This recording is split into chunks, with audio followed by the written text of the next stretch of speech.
Hello everyone and welcome back.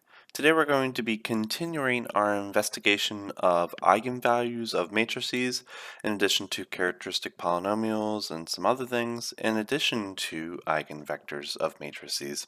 So if you don't know the basics of eigenvalues of matrices, definitely check out the video that precedes this one because I'm going to be assuming that some of those things are at least sort of understood at this stage, right? So let's just review just a couple of the basics of eigenvalues. So if we let A be a matrix, say, from Rn to Rn, and let some vector x be an element of Rn, and let's consider a scalar multiple of that same vector, then this equation represents all of the vectors x that are just scaled versions of what they used to be under the transformation of the homomorphism A. So we define the characteristic polynomial of A as the polynomial PA of lambda, which is going to be the determinant of the matrix A minus lambda I, which is in some sense the polynomial matrix that you get when you solve this equation. For example, ax minus lambda I times x is equal to 0. So all of these values lambda sort of indicate when or when not this matrix A minus lambda I is invertible, implying that x is or is not a unique solution. X equals 0 is a unique solution to this particular equation, right? So again, this is the characteristic polynomial of A. All right. So of course, one thing that we defined last time is that if PA lambda, where lambda is a complex number, is equal to 0, then lambda is what we call an eigenvalue of A. That means there exists a vector or vectors x that are sort of just scaled but not rotated under this homomorphism A. All right, so now let us define a new term that we're going to be building upon. So if ax is equal to lambda x and lambda an eigenvalue of A, then x is called the eigenvector. The eigenvector associated to lambda of this transformation A, right? And in this case, by convention, we will be taking x to not be equal to the 0 vector. Because if x is the 0 vector, then we're going to have ax is equal to lambda x, and that's going to be true for all lambda, even if lambda is not an eigenvalue. So we're going to be defaulting that the eigenvector not be equal to the 0 vector, because that would be meaningless in this context. So let's look at an example on how we can find the eigenvectors of a particular matrix. So let's just take the simple 2 by 2 matrix 5, 0, 0, 7. Yeah, it's a 2 by 2, but moreover it's going to be a diagonal matrix. So you should be able to find that the characteristic polynomial of this 2 by 2 diagonal matrix is just going to be equal to 5 minus lambda times 7 minus lambda. So in order to find the eigenvalues of this particular matrix, then we need to set this equation, this characteristic polynomial, equal to 0 and solve for lambda. So we see we have two solutions. The first is going to be equal to 5, and the second is going to be equal to 7. So we have two distinct eigenvalues, 5 and 7. So one could say, well, are there two associated eigenvectors for these particular eigenvalues? Well, we'll see that in just a moment, whether that is true or false. So let's begin by focusing on the eigenvalue lambda 1 is equal to 5, and then we'll turn our attention to the second eigenvalue lambda 2 is equal to 7. So if lambda 1 is equal to 5, then we desire to look at the equation again. Ax minus lambda I x is equal to 0. So this equation is going to turn into ax minus 5I x is equal to 0. So the eigenvector or eigenvectors associated to 5 of A are going to be the set of all x that satisfy this equation. So that means the eigenvectors So the eigenvectors for lambda 1 is equal to 5, these eigenvectors belong to the null space of the matrix ax minus 5i. Or that x shouldn't be there. It should be a minus lambda I, right? So if the eigenvectors belong to the null space, then if you know anything about the null space, then you should know, well, there's going to be infinitely many vectors potentially as long as the determinant or the dimension is not equal to 0. We're going to have scalar multiples of vectors, right? So let's look at that in just a little bit more detail just to clarify. So A, again, is 5007. Lambda I is going to be equal to 5005, where lambda is equal to 5, and that's going to be equal to 0002. So this is going to be A minus lambda I. So we need to find all the vectors that can sort of form a basis for the null space of this matrix. So since we're trying to solve A minus 5i, x is equal to 0 for those vectors x, then we have the equivalent equation 0002, x1, x2 is equal to 0, 0. So the null space is going to be a subset of R2. So if we reduce for echelon form this matrix 0, 0, 0, 2, we're going to have the matrix 0, 1, 0, 0 times x1, x2 is going to be equal to 0, 0. And we should be able to find a basis for the null space via this particular structure. So if we expand this matrix equation into equation form, we're going to have that our free variable is going to be equal to x1. So x1 can literally be anything it wants to be. And if we expand this, we're going to see that x2 must be equal to 0. Moreover, we can write this as x1 is equal to x1 and x2 is equal to x1 times 0. Right? So if we vectorize this particular equation, we're going to have x, which is equal to x1, x2, is just going to be equal to scalar multiples of the vector 1, 0. So what do we mean by that? So that means the null space for the matrix A minus 5i, which we're going to subscript as E subscript lambda is equal to 5, is going to be the set of all x that are solutions to A minus 5i, x is equal to 0. And this is going to have the name, the eigenspace for eigenvalue 5 of the matrix transformation we're working with. So we said that a basis for the eigenspace can be just the vector 1, 0. So that means the eigenspace for lambda is equal to 5 for A is going to be the set of all x that are scalar multiples of 1, 0. Right? So since that we only have one element in the basis of the eigenspace, then we can say that the dimension of the eigenspace for lambda is equal to 5 is equal to 1. And this is going to have some important conclusions later.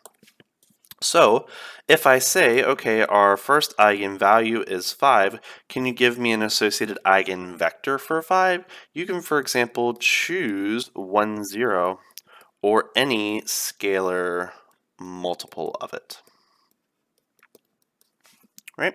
And that's how you can find eigenvectors. So are eigenvectors unique? No, but they are unique up to scalar multiples. So now we have the basics of finding eigenvectors. Let's do the same for lambda 2 is equal to 7. So again, we seek to represent all vectors x that are solutions to the equation A minus 7i times x is equal to 0. So A minus 7i is going to be equal to, remember, 5007 minus 7007. X is equal to 0, and that's going to be equal to the matrix minus 2000 times x1, x2 is equal to 0, 0. And we can reduce for echelon form that if we really need, and we can write it as 1, 0, 0, 0 times x1, x2 is equal to 0, 0. So if we expand that into equation form, we're going to have that x, our free variable, is going to be associated to x2. So we can write x1 to be equal to 0 times x2. And then x2 again is going to be whatever it wants to be. So let's call it x2 times 1. So once we vectorize the systems of equations, we have that x is equal to x1, x2 is equal to scalar multiples of the vector 0, 1. So that means the eigenspace associated to eigenvalue lambda is equal to 5 for A is going to be the set of all x that are scalar multiples of the vector 0, 1. Right? So we see that we have one element in the basis of the eigenspace. So that means that the dimension of the eigenspace for lambda is equal to 7 also is equal to 1. And fun fact, you should see that the dimension of 1 plus the dimension of 1 for the other eigenspace is equal to 2, which is the maximum value that the sum of the eigenspaces can take for a 2 by 2 matrix. Right? So if someone were to ask you, okay, well, our lambda 2 is 7, that's our second eigenvalue. Can you give me an example of an eigenvector associated to this eigenvalue? You can choose 0, 1, or any scalar multiple of it, and that would also be an eigenvector. So some people usually prefer to choose, for example, orthonormal eigenvectors, but that's just a preference. Right. So let's summarize the results of this particular problem. So we started off with a diagonal matrix 5, 0, 0, 7. So the eigenvalues for this diagonal matrix are of course trivial. One is 5, the other is 7. And also we can find associated eigenvectors for each of these eigenvalues. And we found that 1, 0, and 0, 1 are eigenvectors for this particular structure. Right? And that's how you can find eigenvalues and eigenvectors. So let's take a moment and look at a 3 by 3 matrix that is not really of special structure and see if we can do the same thing again. So let's consider this 3 by 3 matrix, minus 101, minus 341, 0, 2. So the first thing that we need to do in order to find the eigenvalues and moreover the eigenvectors and the eigenspaces for this matrix is to find the characteristic polynomial of this matrix. So the characteristic polynomial of this matrix is going to be equal to the determinant of the 3 by 3 matrix minus 1 minus lambda, 4 minus lambda, and 2 minus lambda on the diagonals, and the other elements everywhere else. So once we have that, then we can find the determinant of this 3 by 3 matrix using whatever methods you want. I would recommend probably expanding across either column 2 or row 3 since both of them have zeros, but you should know at this point that the determinant is going to be equal to the same thing regardless of the row or column for which you choose. Once you do it correctly, you should be able to find that the characteristic polynomial for this 3 by 3 matrix is just going to be equal to lambda minus 2, lambda plus 1, and lambda minus 4. A very nice factored polynomial, and therefore we're going to have 3 different eigenvalues.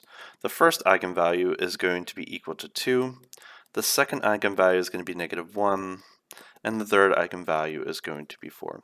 So we have 3 distinct eigenvalues. So let's find associated eigenvectors for each of these eigenvalues. So the first eigenvalue that we're going to be focusing on is lambda 1 is equal to 2. So our interest is to look at the null space of the matrix A minus lambda I, where lambda is equal to 2. So our eigenvectors are going to be serving as bases for the null space of the matrix A minus 2i. So once we look at the reduced echelon form for this particular matrix, you should find that we're going to have the matrix equation 1, 0, minus 1/3, 0, 1, 0, and 0, 0, 0 times x1, x2, x3 is equal to 0, 0, and 0.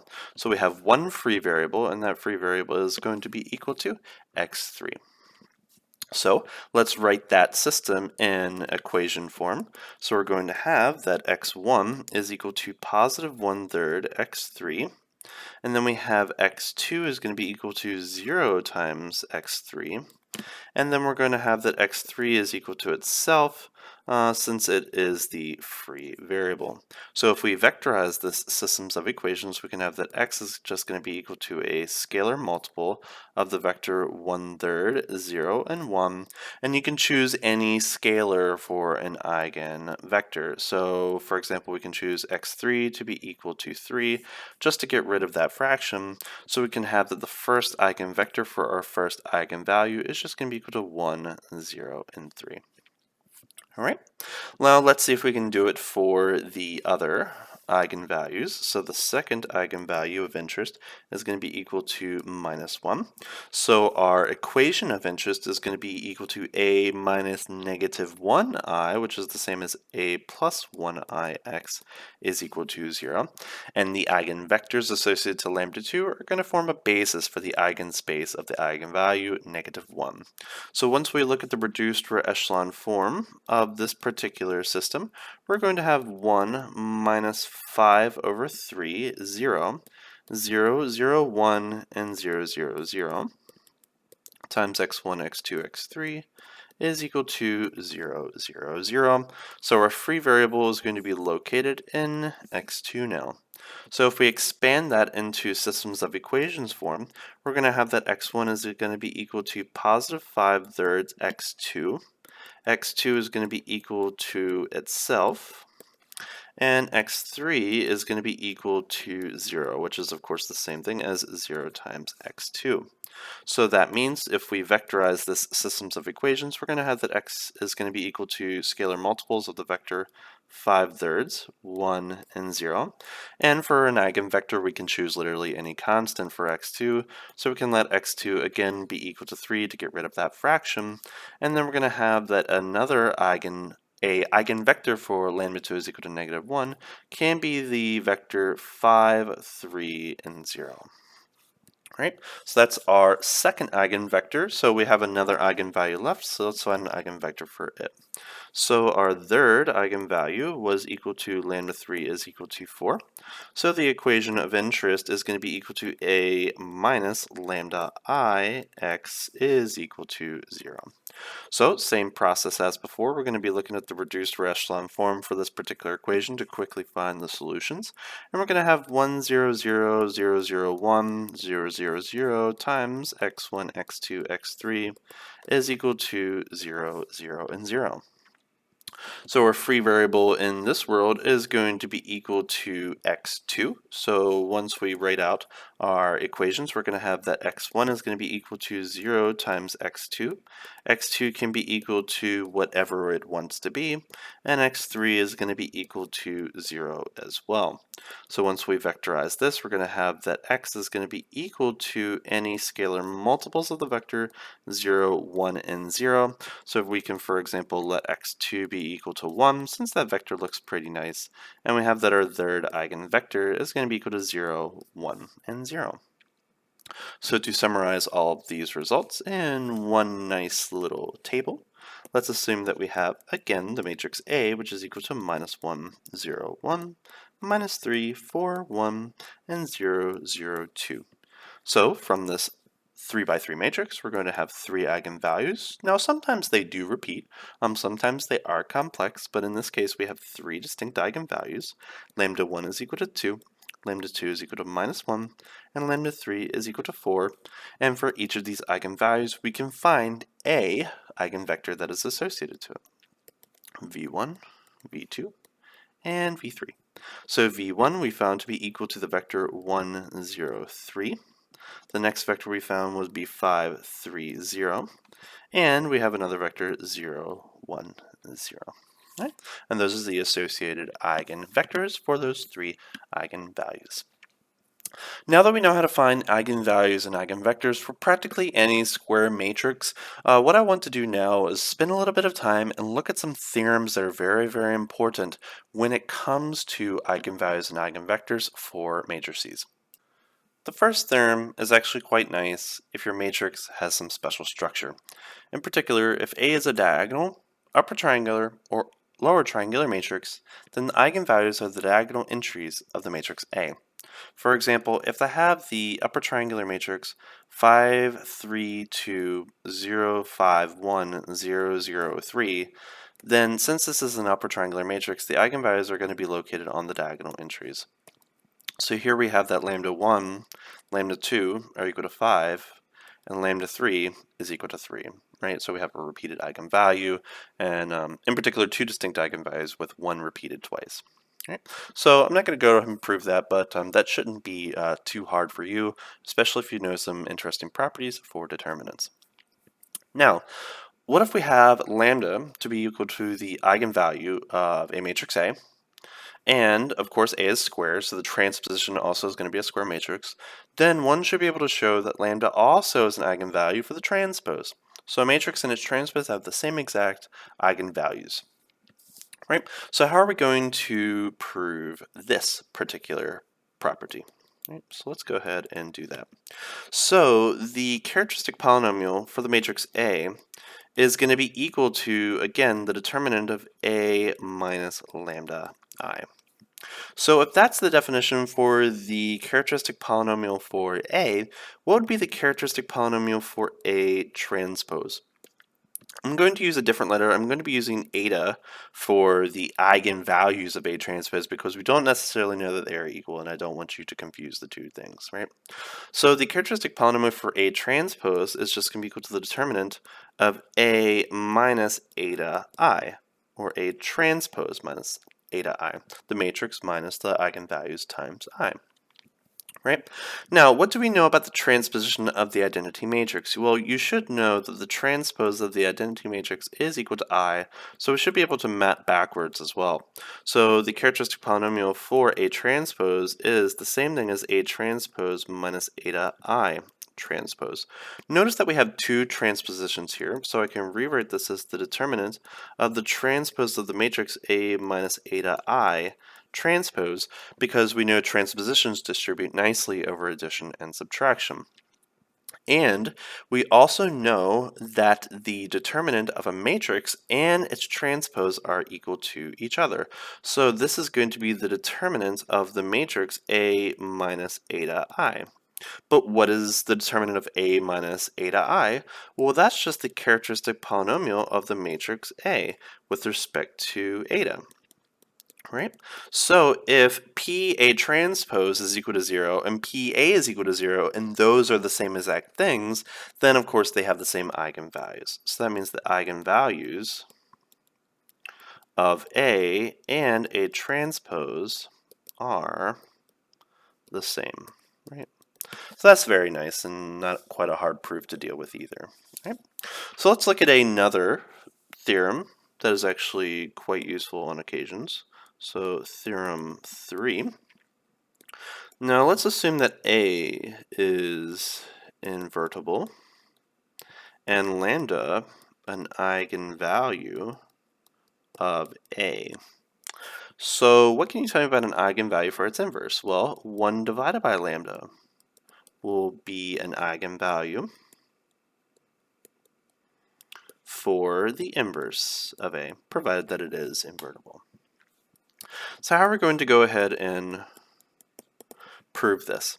So let's assume that lambda is an eigenvalue for A. So that means, so if lambda is an eigenvalue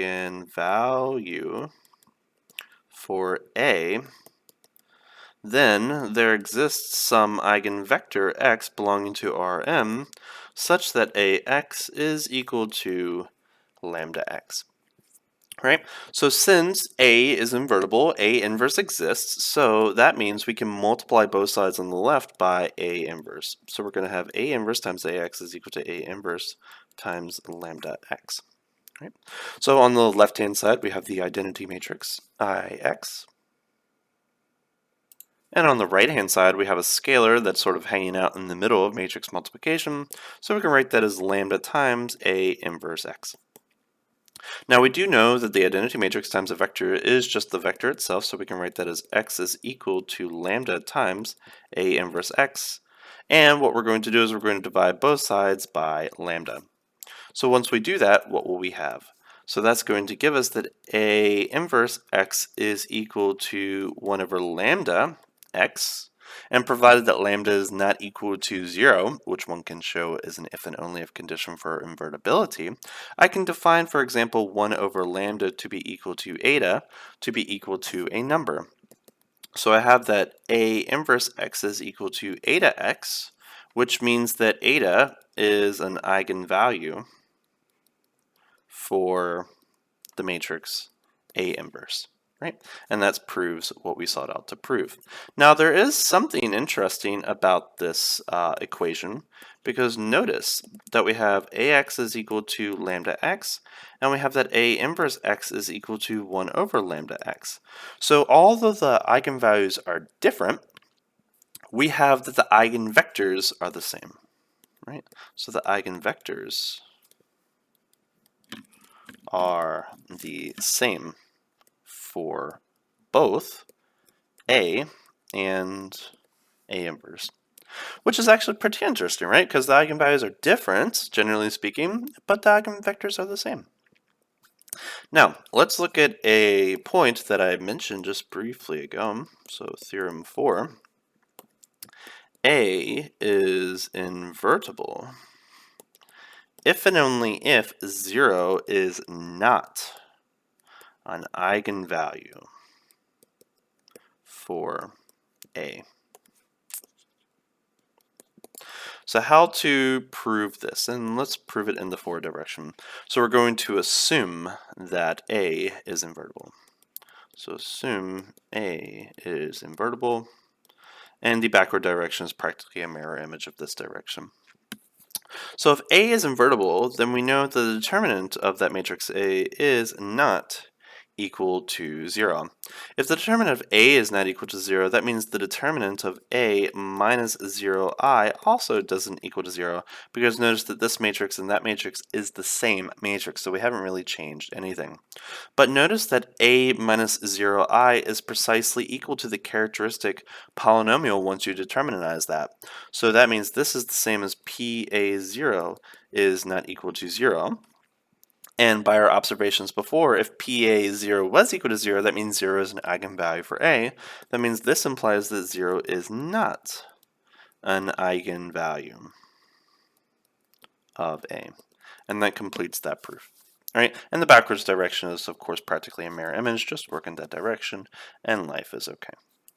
All right, so the next theorem, also quite interesting. So let's assume that A is a Hermitian matrix, or if it's just a real valued matrix, that would imply that it's a symmetric matrix. Then the eigenvalues, generally speaking, are complex numbers, but in the symmetric and Hermitian cases, the eigenvalues are going to be real. So how to prove this fascinating result, and this is actually going to come in very handy later on when we introduce another concept. So let's suppose that A is a Hermitian matrix, i.e. A Hermitian is equal to A.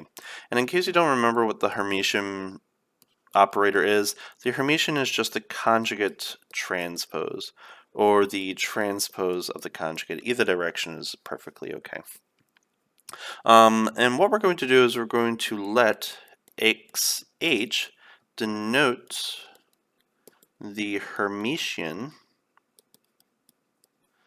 of X, i.e. the eigenvector, a eigenvector, I guess you could say, a or the eigenvector, associated to eigenvalue lambda of A.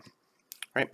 So if that's the case, then, well, if lambda is an eigenvalue of A and X is its associated eigenvector, then that means AX is going to be equal to lambda X. So what I want to do is I want to multiply both sides on the left by x Hermitian. So I'm going to have x Hermitian times ax is equal to x Hermitian times lambda x. And you should be able to verify that the dimensions of this multiplication actually are well defined.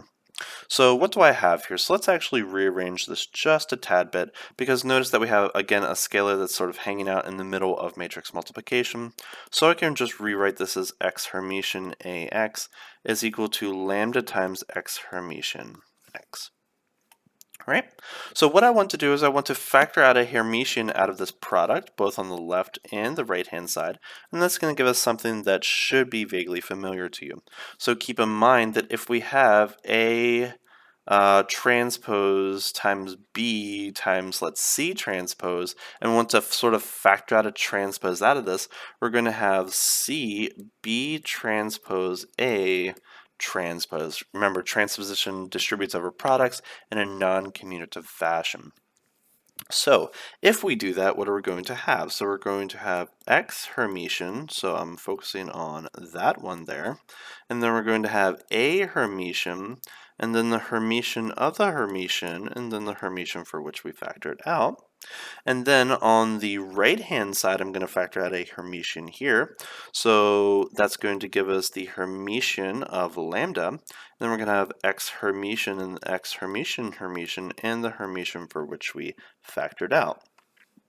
So keep in mind, A is a Hermitian matrix, and the Hermitian of a Hermitian is the original function, or vector, or matrix. So we're going to have X Hermitian AX Hermitian is equal to the conjugate of H, that would be the Hermitian of a number, and then we're going to have XHX Hermitian.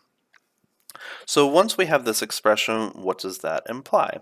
So if the Hermitian of two complex numbers are going to be equal to each other, whether they be constants, scalars, vectors, or matrices, then they're also going to be equal to each other. So that means that XHAX is just going to be equal to conjugate times XHX. Now what I want to focus on is the fact that, keep in mind, that lambda is an eigenvalue for A and X is its associated eigenvector, i.e. AX is equal to lambda X. So I'm going to be replacing AX with lambda X on this left-hand side. Once I do that, that's going to give me XH is going to be multiplied by lambda X, where lambda is a scalar, and that's just going to be equal to lambda conjugate times XHX. Again, as usual, we have a constant that's sort of trapped inside the middle of matrix multiplication, so I can factor out on the left-hand side, and it doesn't change anything there. So that's going to give us lambda times XHX is equal to lambda conjugate times XHX.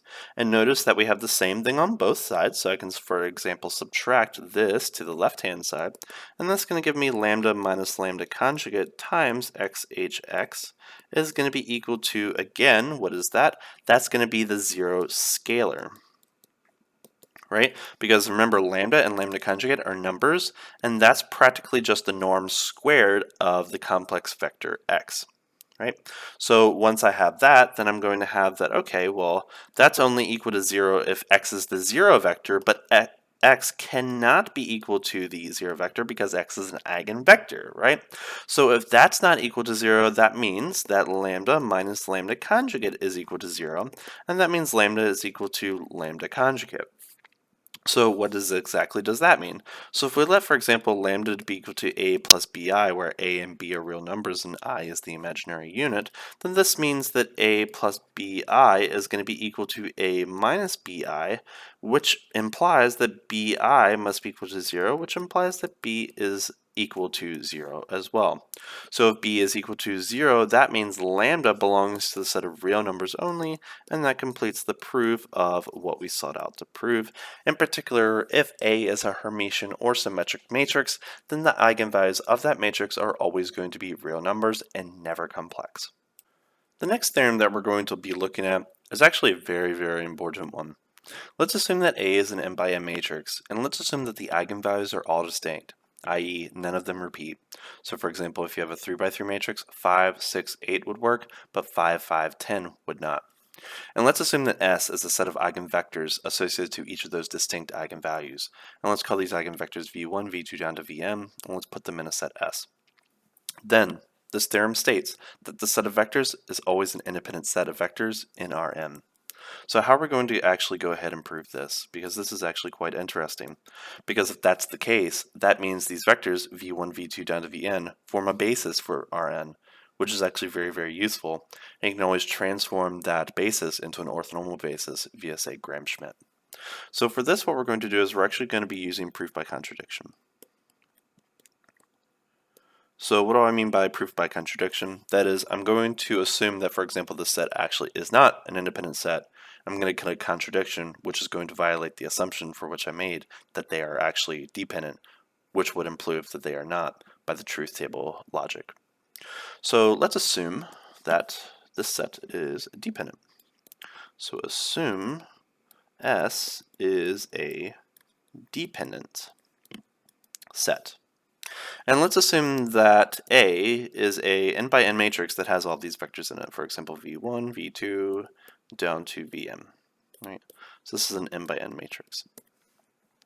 And let k be a number greater than or equal to 1 be the number of independent vectors in S, and let L be equal to n minus k, or equivalently, n is equal to k plus L, be the number of dependent vectors. Because if you have 3 vectors, for example, all 3 could be independent, 2 could be independent, or all of them could be dependent on 1 or something like that, right? But we're going to have a minimum of 1 independent vector in S, provided that they're all non-zero, right? Because we're assuming the v1, v2 are the eigenvectors, so they can't be equal to 0, right? So we're always going to have minimally 1 independent vector in the set S, right? And let's assume that without loss of generality, and let's actually form or reform A to be the following. Actually, let's not form A. Instead, let's form the reducer echelon form of A. Right? So once we do the reducer echelon form of A, what is that actually going to look like? So the reducer echelon form of A, at least one particular form that you could choose, is going to be equal to 1, 0, 0 down to 0, 0, 1, 0 down to 0, 0, 0, 1 down to 0, and that's going to continue onwards. So if you have vectors that look like that, then you should know that those vectors are going to be independent of each other, right? So these are our k independent vectors. And then we're going to have other vectors too. So for example, we're going to have some vector c1, c2, all the way down to cl, right? So those are going to be the associated reduced echelon forms of the L dependent vectors. Now that we have this particular structure for the reducer echelon form of A, now I want to actually specify which vectors from v1, v2 down to vn are actually these k independent vectors, right? And we should be able to choose those vectors or identify them if this is the particular reducer echelon form that we have. So what we're going to do is we're going to define T to be equal to u1, u2 down to uk be the set of independent vectors of the original matrix A, i.e. if we form the matrix u1, u2 down to uk, and we reduce our echelon form that, we're going to have 1, 0, 0, 0, 1, 0, all the way down to 0, 0, 1, where that, of course, corresponds to the kth row of this particular matrix. All right? So T is going to be the set of independent vectors, and we know that T has a size of at least 1. That's guaranteed because the original vectors are eigenvectors. So the next thing we're going to do is we're going to be choosing a vector, x. We're going to be letting x belong to the set S, but not T. So in S, but not T, i.e. we're going to be choosing one of the dependent vectors.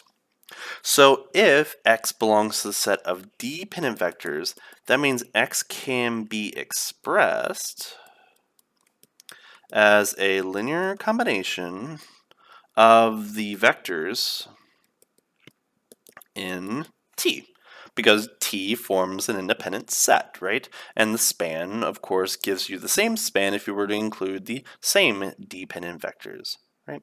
So that means there exists a sequence of numbers ak in the set of R such that x is equal to the sum from j is equal to 1 to our k, or the number of independent vectors that we have, of aj, uj.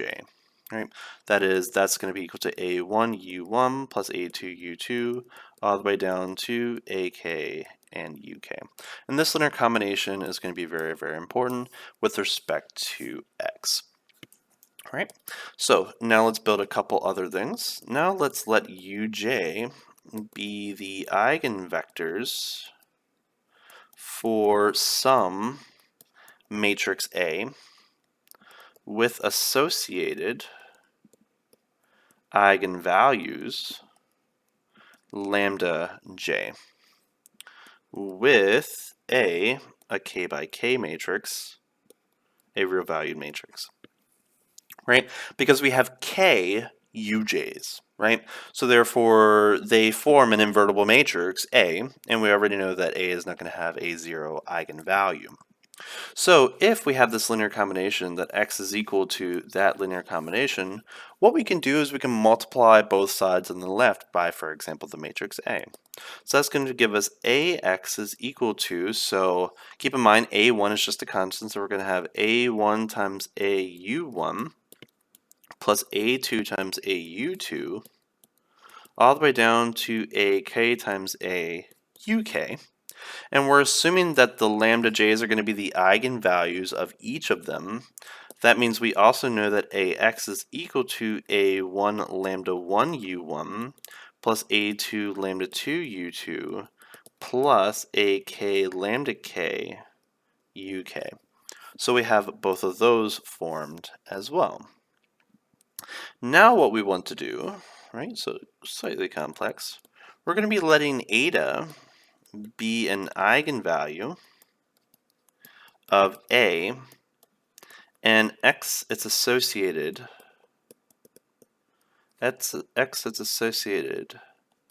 eigenvector, i.e. ax is equal to eta x. So eta is a particular one of these lambdas, right? So if that is the case, then that means x, keep in mind, was a1 u1 plus a2 u2 all the way down to ak uk, so keep that in mind. So keep in mind that ax was equal to a1 au1 a2 au2 ak auk. So if I multiply both sides of this equation by eta, just eta, the constant eta, then we're going to have eta x is equal to a1 eta u1 plus a2 eta u2 plus ak eta uk. But also keep in mind that eta x is the same as ax, and we already have a representation for ax, because remember ax was equal to that expression. So let's just write down that eta x form also. So eta x is equal to a1 lambda 1 u1 plus a2 lambda 2 u2 all the way on to ak lambda k uk.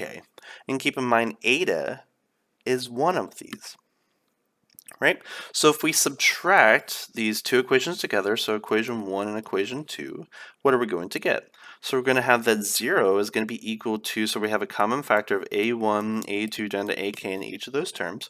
So we're going to have, for example, a1 times eta minus lambda 1 u1 plus a2 eta minus lambda 2 u2 all the way on to ak eta minus lambda k uk. Right?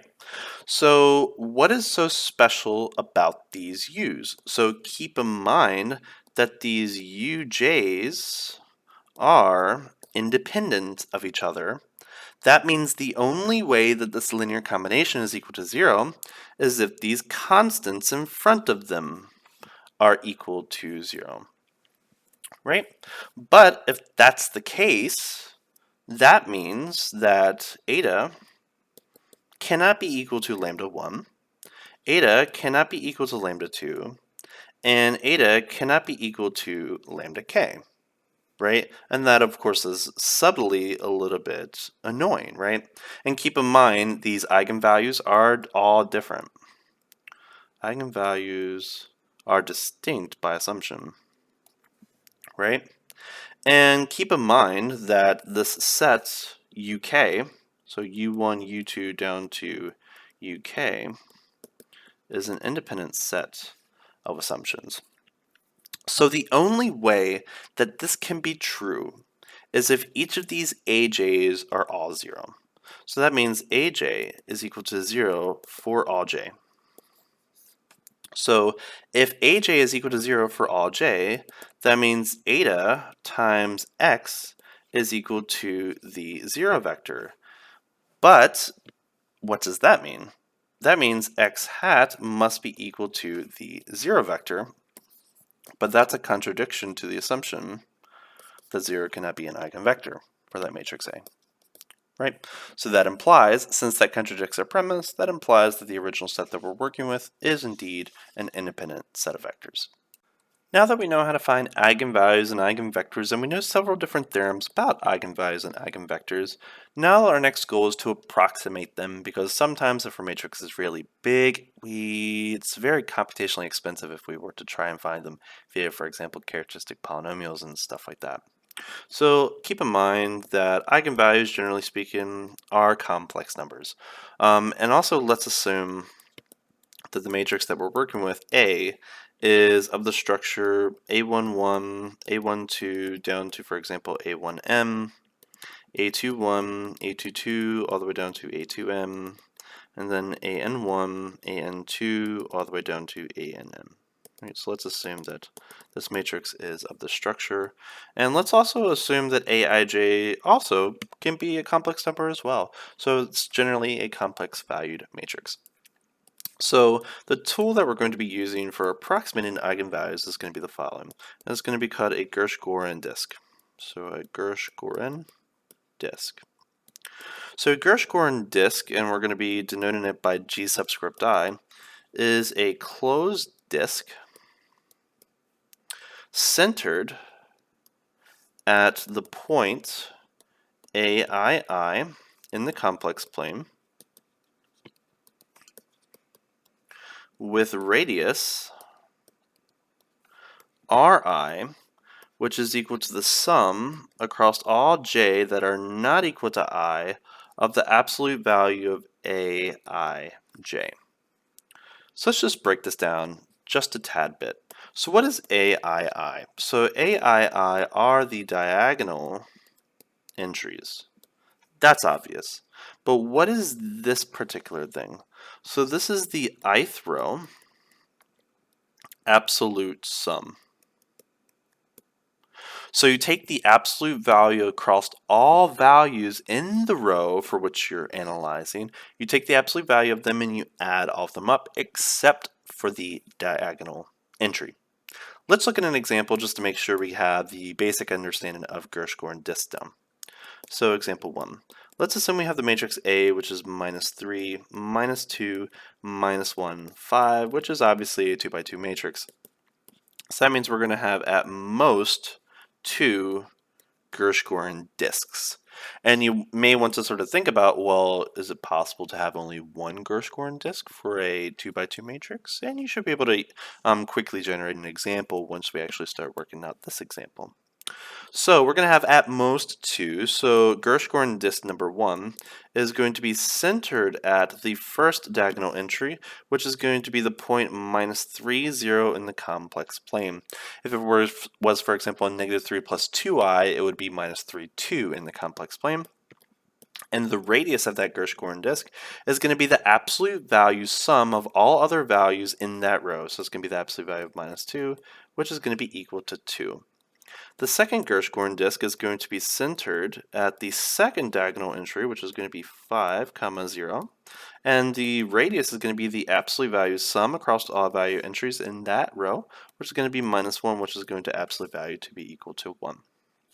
So if we have that particular scenario and we were to graph this, so we have 1, 2, 3, 4, and 5, and then we have 1, 2, and 3, 4, and 5 outwards.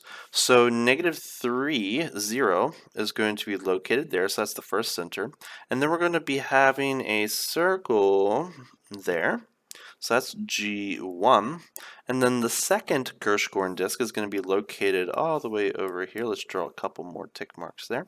So 1, 2, 3, 4, and 5. So our second center is going to be located there, and then we're going to have a radius of 1. So our second Gershgorin disk is going to be located there. Right. Now, we haven't really talked about how eigenvalues sort of fit in this picture, but you might be able to guess where these eigenvalues for this matrix are going to be located.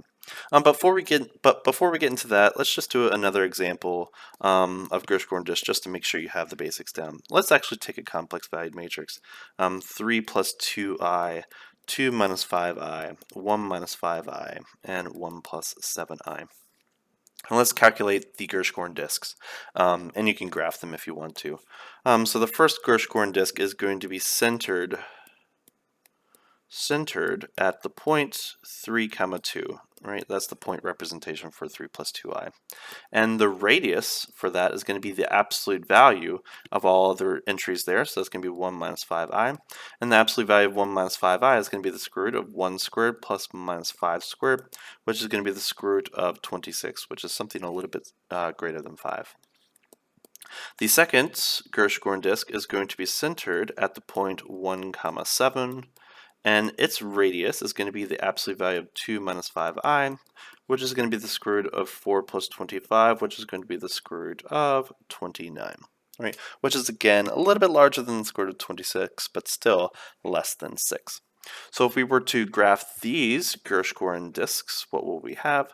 So I'm just going to do a quick rough sketch here. So for example, 1, 7 is going to be located there, and its Gershgorin disk is going to have some circle there. I don't think it's that big. I think it's actually relatively smaller. And then we have another point over here, which is going to be 1, 2, 3, 1, 2. So let's assume that that's the second center, 3, 2. And let's assume that this is going to be the second Gershgorin disk. So that's G2, and this purple is G1. So that's how you find Gershgorin disks for a particular matrix. Now let's state the theorem that brings eigenvalues into this story. So the first theorem relating to this is, let's assume G is the set of all Gershgorin disks. So G1, G2, down to Gm. B, the set of all Gershgorin disks of a matrix n by m, so I guess we could subscript that with an a, just to be specific, because we might have many matrices there. Then every eigenvalue of a belongs to at least one element of GA, i.e., every eigenvalue of a is in at least one of these circles. Now, before we actually go into an example of interpretations, let's introduce a second theorem that's actually quite interesting. So if Gj is a Gershgorin disk, is disjoint from all other elements of our set of Gershgorin disks, Ga, then Gj contains exactly one eigenvalue of A. Right? So let's consider a couple scenarios. Let's consider the 2 by 2 matrix case, right? So there's a few scenarios that could come up here in terms of Gershgorin disks. For example, we could have a disk there and a disk there. So let's assume that we have, of course, two complex eigenvalues. They're going to be complex conjugates of each other, but the first eigenvalue is going to be located over there, and the second eigenvalue is located there. So it's impossible for you to have both eigenvalues in that circle, and it's impossible to have both eigenvalues in that circle. Now, if you have, for example, a 3 by 3 case, there's quite a few scenarios here for you to consider as well. But you could, for example, have one Gershgorin disk there, another Gershgorin disk there, and another Gershgorin disk there. Right? So since this is an isolated or a disjoint Gershgorin disk, you're going to have one eigenvalue there, and you're going to have two other eigenvalues in these other two circles. For example, they could be here and here, or they could be in the intersection of both of them next to each other, or they could be, for example, stacked on top of each other in the intersection.